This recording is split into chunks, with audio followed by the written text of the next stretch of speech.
does cold outreach work? And Tim, why don't we just talk about that, because we live and die by cold outreach.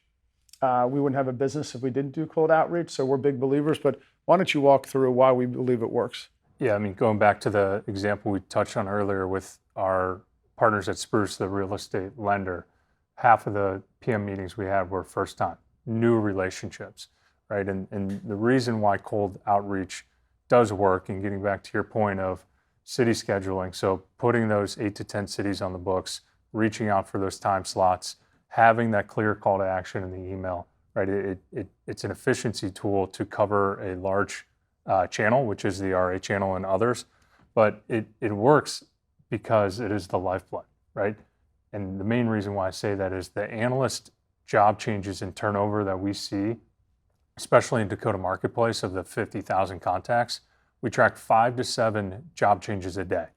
That's a third of our database changing this year. That is mind-numbing, right? So having to reach out to people you don't know, right? There's a chance someone you might know will go to that firm just based off of the sheer number. So staying on top of firms that you have good relationships, things do change.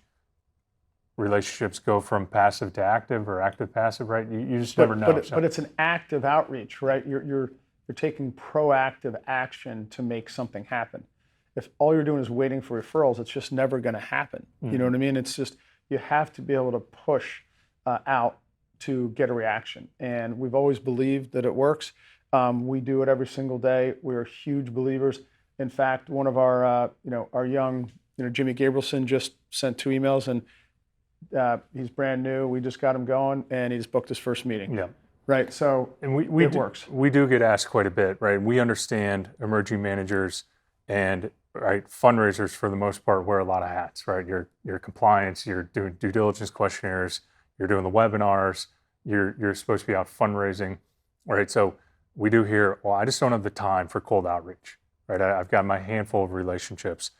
But what I would say is, if you're going to Chicago or if you are traveling, right, getting 1 or 2 extra meetings. Yeah, it's an hour a day. It's an hour a day. And have your email set up, it's an hour a day. Do the outreach, book the meetings. You just have to be comfortable, and you got to get very comfortable being that professional meeting setter, up or now.